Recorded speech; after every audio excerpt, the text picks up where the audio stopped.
Max Anderson, a brave explorer, was running as fast as he could. A giant dinosaur was chasing him through the wild. Suddenly, the ground cracked open, making a huge hole. With no other way to escape, he tried to jump over it, but his foot slipped and he fell into a fiery pit. But this wasn't real. It was just a scary dream.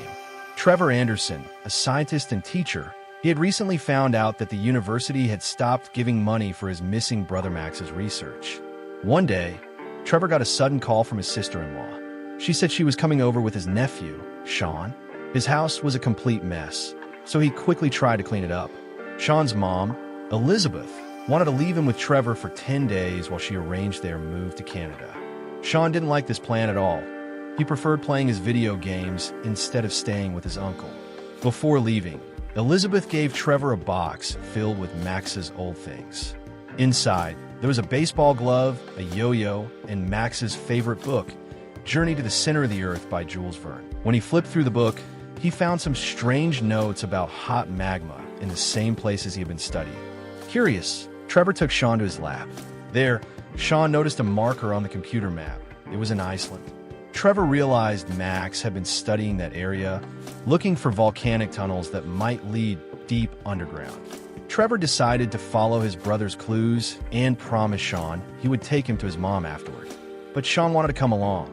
After all, Max was his dad. On their way, Trevor tried to figure out the notes in the book. Sean thought the strange words might be someone's name. After searching, they found out it was the name of the director of the Institute of Progressive Volcanology. When they arrived in Iceland, they drove far to the address. But instead of a big research building, they only found a small hut in a lonely place. There, they met Hannah, a mountain guide and the daughter of the late director. She told them her father believed in the same ideas as Jules Verne. And so did Max. Hannah warned them the volcano was dangerous. But for a good payment, she agreed to help. As they climbed Sneffels Mountain, Sean whispered to Trevor that he liked Hannah, only to find out his uncle liked her too. Hannah said this was the same mountain mentioned in Verne's book as the way to the Earth's center. Trevor soon found a research sensor buried in the area, but a heavy storm started. Sean and Hannah hid while Trevor went to get the device. Lightning struck near him because of the sensor. Trevor grabbed it and ran back, throwing it away just in time before it exploded. The blast blocked the entrance behind them, leaving them trapped. They searched for another way out and found 2 tunnels.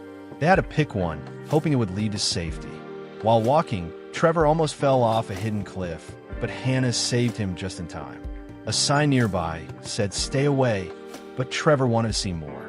He threw a flare to check the depth, but the walls had special minerals that caused a sudden burst of fire. Hannah gave him a special flare that could handle the heat. By counting the seconds until it hit the bottom, they guessed it was about 60 meters deep. With no other choice, they decided to go down using a rope. Sean was scared but followed. Trevor went first, then Sean, and Hannah helped him along. As they went down, Trevor saw strange glowing rocks. He got distracted, lost his grip, and the rope slipped. Hannah realized it might pull them all down. She cut it. Luckily, she knew the drop wasn't too far, and he landed safely. Once they were all at the bottom, they found an old, empty mine. Long ago, many people had died there. Deeper inside, they found an old generator. Even though Trevor told her not to, Hannah turned it on, and the whole mine lit up with flashing lights. Sean said this old mine might lead them back to the surface, but Hannah explained that only one miner had ever escaped from here alive. They climbed into an old mining cart.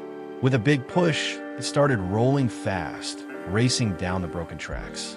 The cart shook wildly, going over sharp turns and falling rocks. At one point, the track split. Hannah's cart went one way, and Trevor's went another. Hannah saw her track was ending in a big drop, so she quickly jumped into Trevor's cart.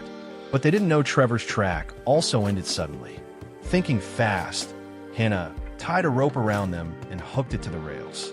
The cart crashed into a wall and exploded, but they were safe. Sean came from another tunnel, unharmed. While exploring, he found a shiny room full of gems, rubies, diamonds, and other precious stones. These showed that volcanic tunnels might be nearby, leading back to the surface. Sean started picking up the gems, but the ground shook a little. Hannah checked it and found it was made of a weak mineral called muscovite, which could break easily. They moved carefully toward the exit, but one of Sean's diamonds slipped out of his bag and made a small hole. At first, nothing happened, but soon the ground cracked open and they all fell down. While falling, Trevor remembered something from Jules Verne's book. Some tunnels could slow falling objects. Moments later, they slid down a chute like a waterfall and landed in an underground lake. They swam toward an opening, but when Trevor and Sean reached the surface, Hannah was missing. She was sinking because her backpack was too heavy. Trevor dived back, grabbed her, and pulled her to safety. As they caught their breath, they looked up and saw glowing lights on the cave's ceiling, like stars. But the lights began to move. They were glowing birds. Trevor was amazed. These birds were supposed to be extinct for thousands of years. One bird landed near Sean and led them forward. Soon, the whole flock lit their way. They stepped into a hidden world. There were huge lakes, tall mountains, strange plants, and a giant fireball glowing like a sun. Trevor was filled with joy. His brother Max's theories were true. They saw giant mushrooms, rare plants, and powerful waterfalls. Everything described in the book was real. While exploring, Sean saw something strange, a treehouse-like shelter. Trevor climbed up to check it, while Hannah searched the ground. Inside, Trevor found old items that looked over 100 years old. Hannah found a bottle and tools with a missing explorer's name on them. Near a cliff, Hannah discovered an old lantern. Inside the treehouse, Trevor and Sean found something even more important. It used to be Max's shelter. They saw his belongings and notes about a giant underground ocean nearby. Later, Hannah led them to Max's remains. Together, they quietly said goodbye to Sean's father. They read Max's diary and felt emotional when they saw his message to his son. Max warned that this place was surrounded by magma and could turn into a deadly furnace during earthquakes. Trevor explained to Sean that temperatures here could reach nearly 194 degrees, but humans could only survive up to about 134 degrees. Max had left a plan. They must cross the underground sea and reach a river with hot vents that could push them back to the surface. But they had to hurry before the heat turned the water into steam. Following Max's plan, they built a small sailboat.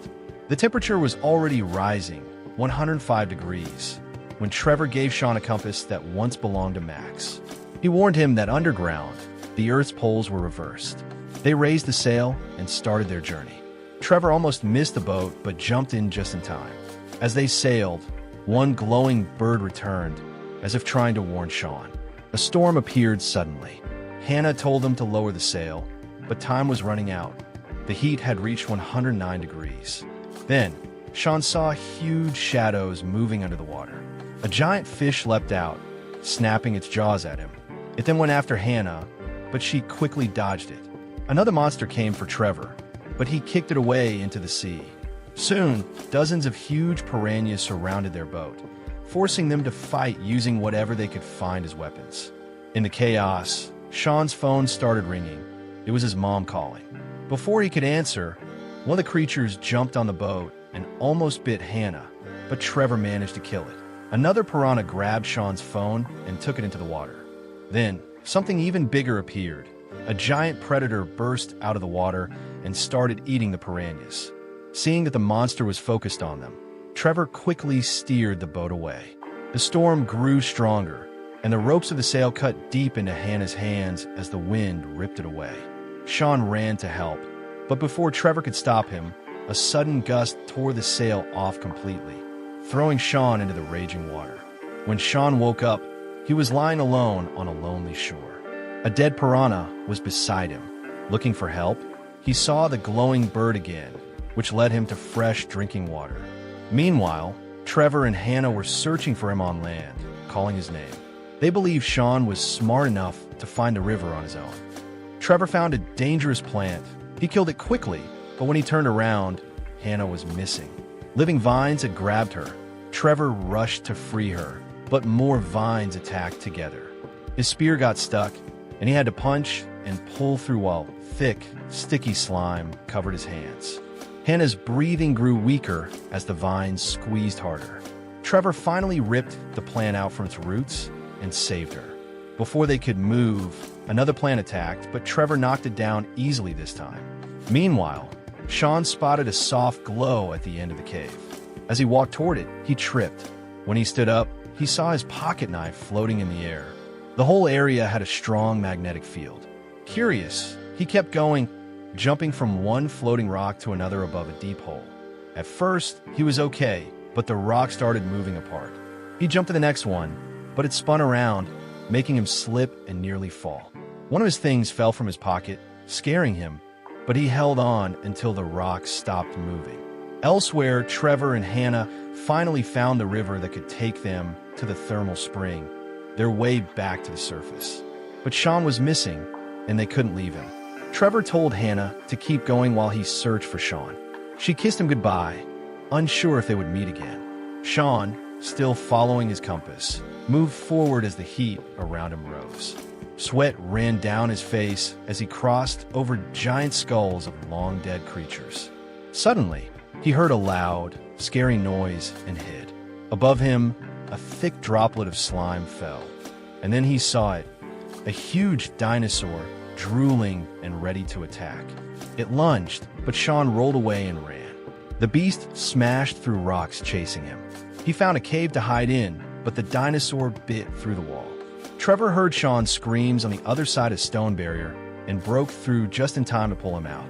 But the monster was climbing after them.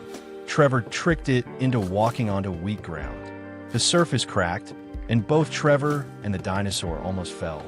The creature plunged into the hole, while Trevor held on to the edge. Sean pulled him up, and they rushed through a tunnel together. They finally reached the river, but the water was boiling hot. Then Hannah appeared, rowing a boat made from a dinosaur skull. They climbed aboard, but the river was shrinking fast, dragging them toward a huge crater. The ground broke beneath them, leaving them stuck over bubbling magma. Trevor realized the hot spring would only work if the water mixed with the lava, but the flow had stopped hours ago. He saw faint water trails blocked by rocks and came up with a plan. Use their flares to blow up the magnesium-rich walls and free the water. The first 2 flares didn't work. They burned out too quickly. Now only one was left. Trevor knew this was their last chance. He climbed down toward the driest part of the wall, risking everything. Hannah held the rope tightly as he made his way down, holding the flare in his hand. He looked for a dry spot filled with magnesium, but the rocks were too wet. So, from the other side of the tunnel, where the walls were drier, he threw the flare. At first, nothing happened. Then, a small spark appeared. Suddenly, a chain of explosions went off. The rocks broke apart, releasing the trapped water, which rushed into the boiling magma below. Right away, a huge blast of steam and water shot up, pushing their boat like a rocket. They were thrown high into the air and burst through to the surface. Then they fell back down at great speed. Luckily, their landing was softened by thick plants, but the crash ruined the crops in the field.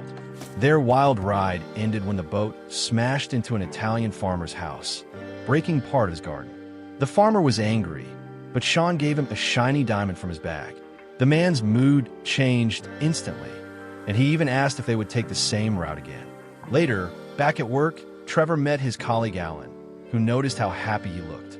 Trevor just smiled and said he had a very lucky weekend, one that brought him great fortune. Before saying goodbye, Trevor and Hannah invited Sean to spend Christmas with them. As a parting gift, Trevor gave his nephew a book about the lost city of Atlantis. When Sean was leaving, he secretly fed his small pet hidden in his bag. Just then, the glowing bird they had met deep underground appeared again, a sign that the incredible world beneath the earth was real.